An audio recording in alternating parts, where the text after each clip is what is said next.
আসসালামু আলাইকুম। ধরেন আপনার এলাকায় এই মুহূর্তে আপনার পাশ দিয়ে বয়ে চলা নদীতে একটা লাশ ভেসে উঠলো। তখন আপনি তৎক্ষণাৎ পুলিশকে খবর দিলেন যে এই লাশটাকে উদ্ধার করার জন্য, যে এই লাশটা এসে উদ্ধার করে পোস্টমর্টেম করে যে আইনগত প্রক্রিয়া আছে সেগুলো মেনটেন করার জন্য পুলিশ আসলেন। পুলিশ এসে সেই লাশটা আপনার বাসা থেকে ফর এক্সাম্পল 50 কিলোমিটার দূরে আপনার সদর হসপিটালে নিয়ে গেলেন। সেখানে পোস্টমর্টেম করা, সেখানে হচ্ছে ডোমকে রাজি করানো, তারপর হচ্ছে জানাজা, দাফন কাফন, এই প্রত্যেকটা কার্যক্রম পুলিশ নিজে উপস্থিত থেকে করলেন বা করেন। এটাই, পুলিশ ছাড়া এই কার্যক্রমগুলো কেউ করে না। অথবা কেউ হারিয়ে গেলেন, অথবা কেউ আত্মহত্যা করলেন, এই যে কার্যক্রমগুলোকে আমরা পুলিশকে দিয়েই হচ্ছে আমরা করতে হয়। এখন কয়েকটা প্রশ্ন এখানে। আপনার বাসা থেকে বা নদীর পাড় থেকে লাশটা জেলা সদরে নিয়ে যাওয়ার জন্য যে খরচটা হয়েছে, অ্যাম্বুলেন্স ম্যানেজ করা, ডোম ম্যানেজ করা, হসপিটালের যে খরচ, এই খরচটা আসলে কে দেয়? এই খরচটা দেয় হচ্ছে সেখানে নিয়োজিত যিনি দায়িত্বপ্রাপ্ত এসআই, কনস্টেবল বা যিনি যান, পুলিশের যে সদস্য যান, তাকেই কিন্তু এই খরচটা বহন করতে হয়। যেই 10-15 হাজার টাকা খরচ হয়, তাকে এই খরচটা বহন করতে হয়। যদিও সরকারি নিয়ম আছে যে এই খরচটা ফেরত দেওয়া হয়, কিন্তু যেই টাকা খরচ হয় আর যেই টাকা ফেরত দেওয়া হয়, ফর এক্সাম্পল 10,000 টাকা যদি খরচ হয়, সেখানে ফেরত দেওয়া হয় 500, 800, 1,000, 2,000 টাকা। তো সেটা দেখা যায় খরচ হওয়ার তুলনায় প্রাপ্তির যেই ব্যবধান, সেটা দৃশ্যমান অনেক বেশি ব্যবধান। তো এই পুরো খরচটা কিন্তু পুলিশকেই বহন করতে হয়। দ্বিতীয়ত হচ্ছে, আপনি যদি আপনার এলাকার থানাগুলাতে যান, থানাগুলাতে গিয়ে যদি দেখেন যে আপনার এলাকার এসআই, কনস্টেবল বা আপনার যারা সেবা দিয়ে থাকেন যে পুলিশগুলা কোন ধরনের পরিবেশে থাকেন, আপনি বিশ্বাস করেন, যদি আপনি ওই পরিবেশটা দেখেন, আমরা ইউনিভার্সিটিতে যেভাবে গণরুমে ছিলাম, এক রুমে গাদাগাদি করে অনেকজন, ফ্লোরিং করা, শুধুমাত্র তোষকটা থাকতো, উপরে ফ্যান নাই, যথাযথ পয় নিষ্কাশন ব্যবস্থা নাই, তারপরে হচ্ছে ভেন্টিলেশন সিস্টেম নাই। একটা মানবীয় জীবন বলতে যেটা বোঝায়, আপনার থানাগুলোতে পুলিশরা সেই ধরনের পরিবেশে থাকে। এখন একটা পুলিশ আপনার ডিউটি করে এসে রাতে যদি এই ধরনের একটা পরিবেশে ঘুমায়, আমরা কি তার কাছ থেকে প্রত্যাশিত সেবা আমরা কিভাবে এক্সপেক্ট করব? মানে এটা এটা একটা মানবীয় জীবন থানাগুলাতে আসলে পুলিশের জন্য ব্যবস্থা করা হয়েছে। এত বছরেও পুলিশ এই সেবাগুলোতে, এই মৌল মানবিক পুলিশের যেই বেসিক যে সেবাগুলা, সেগুলো এখনো পর্যন্ত কিন্তু সংস্কার করা হয়নি। তৃতীয়ত, সবচেয়ে গুরুত্বপূর্ণ এবং তৃতীয়ত যেই অসুবিধাটি আমি থানাতে দেখলাম এই কয়েক মাসে, সেটা হচ্ছে আপনার থানা থেকে একটা অপরাধ কার্যক্রম সংগঠিত হয়, ফর এক্সাম্পল 15 কিলোমিটার, 20 কিলোমিটার দূরে। একদিনে অনেকগুলো অপরাধ কার্যক্রম সংগঠিত একটা থানায় হতে পারে। পারিবারিক কলহ, মাদকের সমস্যা, ছিনতাই, ডাকাতি, চুরি, একাধিক সমস্যা সেখানে ঘটতে পারে। এখন প্রশ্ন হচ্ছে, একটা থানায় যদি আমার 16-17টা ইউনিয়ন, 20টা ইউনিয়ন, কোনো কোনো জায়গায় তারও বেশি ইউনিয়ন, প্রত্যেকটা জায়গায় যদি কোনো ধরনের অপরাধ কার্যক্রম সংঘটিত হয়, ধরি 10টা জায়গায় সংঘটিত হইলো বা 5টা জায়গায় সংঘটিত হইলো, আমার এই 5টা জায়গায় কিন্তু তাৎক্ষণিক রেসপন্স করতে হয়। এখন তাৎক্ষণিক যদি আমরা রেসপন্স করতে চাই, সেই জায়গাগুলোতে পৌঁছাইতে অবশ্যই অবশ্যই আমাদের গাড়ির প্রয়োজন। মানে গাড়ি ছাড়া পায়ে হেঁটে তো নিশ্চয়ই এই ধরনের কার্যক্রমগুলোতে কখনোই পুলিশ তড়িৎ কোনো সিদ্ধান্ত বা তড়িৎ কোনো অ্যাকশন নিতে পারে না। কিন্তু আপনি যদি থানাগুলো যান, দেখবেন কোনো থানায় 10টা গাড়ির প্রয়োজন, 6টা গাড়ির প্রয়োজন, সেখানে থানাকে দেওয়া হয়েছে 1টা গাড়ি, 2টা গাড়ি। এখন পুলিশ তো আর বাসায় বসে থাকে না। আপনি কল দিলেন যে এখানে ঝামেলা হয়েছে, মানুষ মারা গিয়েছে, চুরি হয়েছে, খুন হয়েছে, পুলিশ কিন্তু আসতে হয়। তাহলে পুলিশ কিভাবে আসে? পুলিশ দেখা যায় এটা ভ্যান ভাড়া করে, একটা অটো ভাড়া করে, অথবা দেখা যায় একটা লেগুনা ভাড়া করে, সেইটা করে কিন্তু তাকে যেতে হয়। ওই যে ভাড়ার টাকাটা, এই ভাড়ার টাকাটাও কিন্তু পুলিশের পকেট থেকে দিতে হয়। দ্বিতীয়ত, এই যে ভাড়া করে যাওয়া আসা, তার যেই সময় নষ্ট হয়, সেক্ষেত্রে দেখা যায় যারা অপরাধ সংঘটিত করে তারা কিন্তু ইতিমধ্যেই সেই জায়গা থেকে চলে যায় এবং আমরা সেবা বঞ্চিত হই। সেজন্য আপনি যদি পুলিশকে যুগোপযোগী করতে চান, পুলিশকে যদি আপনি হচ্ছে তার সেবা তাৎক্ষণিক জনগণের কাছে পৌঁছাইতে চান, অবশ্যই অবশ্যই তার ট্রান্সপোর্টেশন ব্যবস্থাটা অবশ্যই যথাযথভাবে করতে হবে। আপনি পুলিশকে ট্রান্সপোর্টেশনের গাড়ি দিবেন না। গাড়ি বলতে এখানে একটা পুলিশকে একটা গাড়ি, এটা বোঝানো হয় নাই। একটা কাভার্ড ভ্যান দেন, একটা 10টা পুলিশ একসাথে মুভ করতে পারে। তারপর হচ্ছে একটা থানায় যদি আপনি 5টা 6টা গাড়ি দেন, তাহলে সেক্ষেত্রে কিন্তু ওই এলাকার অপরাধ কার্যক্রম অবশ্যই দৃশ্যমান কমে আসবে। কারণ পুলিশ ইমিডিয়েট রেসপন্স করতে পারবে। কারণ পুলিশ যদি ইমিডিয়েট রেসপন্স করতে না পারে, অপরাধ সংঘটিত হয়ে যাওয়ার পরে যদি রেসপন্স করতে হয়, সেক্ষেত্রে দেখা যায় দিন শেষে অপরাধী কিন্তু পালিয়ে যায়। সেজন্য পুলিশের দক্ষতা, পুলিশের সেবা যদি আপনি জনগণের দ্বারগোড়া পৌঁছাতে চান, অবশ্যই আপনার ট্রান্সপোর্টেশনের ব্যবস্থা উন্নতি করতে হবে। এখন আমাদের বর্তমান বিদ্যমান যে পুলিশ ব্যবস্থা রয়েছে, এই পুলিশ ব্যবস্থার থানাগুলোতে, আমি থানাগুলোর কথা বলবো, থানাগুলোতে তাদের অ্যাকোমোডেশন সমস্যা, তাদের বাসা, তাদের থাকার জায়গা নাই ঠিকঠাকভাবে, গণরুমের মতো তাদেরকে থাকতে হয়, এবং তাদেরকে যে বেতন দেওয়া হয়, এই বেতন দিয়ে যে একটা স্বাভাবিক জীবনযাপন করবে সেটা কোনোভাবেই সম্ভব না। দ্বিতীয়ত হচ্ছে আপনি তাকে ট্রান্সপোর্টেশনের ব্যবস্থা করছেন না যথাযথভাবে। আপনি তাকে দেখা যাচ্ছে যে আপনি তাকে ঢাল তরোয়ার ছাড়া, ট্রান্সপোর্টেশন ছাড়া আপনি অপরাধী ধরতে পাঠাচ্ছেন, টহল দিতে পাঠাচ্ছেন।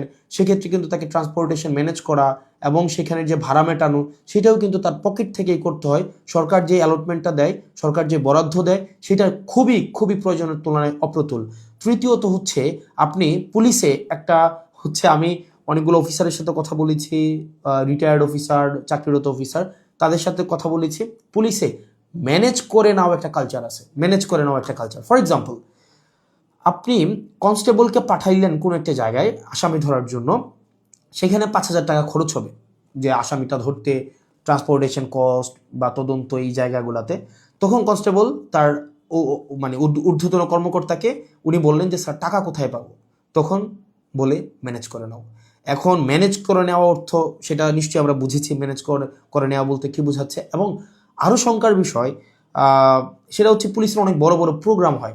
এই প্রোগ্রামে অনেক ক্ষেত্রে, সব ক্ষেত্রে না, কিছু কিছু প্রোগ্রাম আগে হতো, এখন বর্তমানে আছে কিনা এটা আপনারা জানাবেন। আগে এরকম নাকি হতো, পুলিশের অনেকেই জানিয়েছে এরকম নাকি হতো, একটা বড় প্রোগ্রাম হবে, এই প্রোগ্রামে দেখা যায় ঊর্ধ্বতন কর্মকর্তারা অধীনস্থ কর্মকর্তাদের ভাগ করে দিত যে খাবারের দায়িত্বটা তোমার, ডেকোরেশনের দায়িত্বটা তোমার, লাইটিংয়ের দায়িত্বটা তোমার।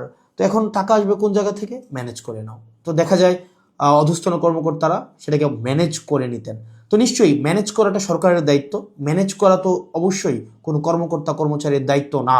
কিন্তু দেখা যায় অধিকাংশ ক্ষেত্রেই সরকার যে বাজেট বরাদ্দ দেয় পুলিশকে, এবং যেই পরিমাণ পুলিশের প্রয়োজনীয়তাটা, যেই পরিমাণ আমরা দেখলাম ল অ্যান্ড অর্ডার রিস্টোর করার ক্ষেত্রে, সামাজিক শৃঙ্খলা বজায় রাখার ক্ষেত্রে, শুধু যে গুম খুন এগুলো নিরসনের ক্ষেত্রে পুলিশের অবদান বা পুলিশের কার্যক্রম বিষয়টা এমন না। স্বাভাবিক শান্তি শৃঙ্খলা, নিরাপত্তা, জীবনমালের নিরাপত্তা নিশ্চিত করার ক্ষেত্রে কিন্তু পুলিশের স্বাভাবিক অনেক ধরনের কার্যক্রম হয়। আপনার পরীক্ষার ডিউটি থেকে শুরু করে অনেক ধরনের কার্যক্রম হয়, এবং পুলিশেরকে আরও বিভিন্ন কাজে ব্যবহার করা হয়। যেমন এটা খুবই খুবই, আমি পার্সোনালি এই জিনিসটাকে আমি সবার সামনেই বলছি, এই জিনিসটাকে আমি পার্সোনালি এই জিনিসটাকে কখনোই ওয়েলকাম করব না। অপ্রয়োজনীয় প্রোটোকল দেওয়া, যে যদি এলাকায় এমপি যায়, পুলিশকে দেখা যায় প্রোটোকল দিতে, অপ্রয়োজনীয়।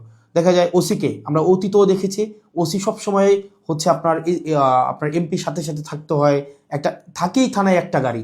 এখন একটা গাড়ি নিয়ে যদি আপনার ওসি বা অন্য কর্মকর্তারা আপনার এমপির সাথে সারাদিন ব্যাপী থাকতে হয়, যেখানে যায় সেখানে যেতে হয়, তাহলে ওসিও কিন্তু তার স্বাভাবিক থানা কার্যক্রম করতে পারে না, সাধারণ মানুষ সেবা বঞ্চিত হয়। একই সাথে সাথে যে একটা গাড়ির, এই গাড়িটাও কিন্তু অপচয় হয়। সেজন্য, এবং আপনারা জেনে থাকবেন যে এমপির সাথে পুলিশ সবসময় থাকে, কিন্তু এটা কিন্তু কোনো নিয়মে নাই, কোনো প্রোটোকলে নাই। এমপির সাথে পুলিশ থাকবে, এটার কোনো প্রোটোকল নাই, কোনো প্রোটোকলেই নাই। এটা আগে রাজনৈতিক যে কালচার ছিল, রাজনৈতিক কালচারে পুলিশ এমপির একটু নজরে পড়ার জন্য বা একটু স্বাভাবিকভাবে এই কার্যক্রমগুলো, পুলিশকে রাজনীতিকীকরণ হওয়ার কারণে পুলিশ যে স্বপ্রণোদিত হয়ে সব ক্ষেত্রে করেছে বিষয়টা এমন না, পুলিশকে করতে বাধ্য করা হয়েছে ক্ষেত্র বিশেষে। তো সেজন্য আমরা যদি পুলিশের সেবাটাকে জনগণের দোরগোড়ায় পৌঁছাতে চাই, আমরা যদি চাই জনগণ যথাযথভাবে পুলিশের সেবাটা পাক, তাহলে কিন্তু অবশ্যই আপনি পুলিশের, বিশেষ করে থানা পর্যায়ের থানা পুলিশের, কারণ সবচেয়ে বেশি কিন্তু থানায় পুলিশকে সাধারণ মানুষ দেয়, আপনি থানার পুলিশের অবশ্যই আপনি তার আবাসন ব্যবস্থা নিশ্চিত করতে হবে, যথাযথভাবে তার বিশ্রামের পরিবেশ আপনি নিশ্চিত করতে হবে, নিরাপদ পানির ব্যবস্থা নিশ্চিত করতে হবে, খাবারের ব্যবস্থা নিশ্চিত করতে হবে, এবং তার ডিউটির এখানে একটা প্রোটোকল আপনার নিশ্চিত করতে হবে। আপনি 24/7 একটা মানুষ কখনোই, একটা স্বাভাবিক মানুষ স্বাভাবিকভাবে কখনোই ডিউটি করতে পারে না। 2 নম্বর বিষয় হচ্ছে ট্রান্সপোর্টেশনের ব্যবস্থাটাকে আপনি নিশ্চিত করতে হবে। একটা থানায় একটা গাড়ি দিয়ে একটা থানা কখনোই চলতে পারে না, 2টা গাড়ি দিয়ে একটা থানা কখনোই চলতে পারে না। আপনি পুলিশের উপর চাপিয়ে দেবেন যে ম্যানেজ করে নাও।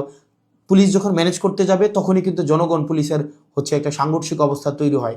তখনই উৎকোচ গ্রহণের এক ধরনের বৈধতা মানসিকভাবে উৎপাদিত হয়। সেজন্য আমরা পুলিশকে এই ম্যানেজ করে নেওয়ার প্রবণতায় না ঠেলে দিয়ে সরকারের কাছে এই বিষয়গুলো নিয়ে আমাদের আহ্বান থাকবে বাজেট বৃদ্ধি করা, এবং সেগুলোর হচ্ছে আমাদের যে টেকনিক্যাল জায়গায় আমাদের রিসোর্স সেখানে হচ্ছে আমাদের ইনস্টল করতে হবে। তৃতীয়ত তার মানে অ্যাকোমোডেশন, তারপর হচ্ছে ট্রান্সপোর্টেশন, আর হচ্ছে 3 নাম্বার যেটা হচ্ছে অযাচিত যেই রাজনীতিকীকরণের যে বিষয়টি রয়েছে সেটি থেকেও পুলিশকে আমাদের মুক্তি দিতে হবে। সাধারণ জনগণ এবং পুলিশের মাঝখানে কোনো মধ্যস্বত্বভোগী থাকা কখনোই উচিত না।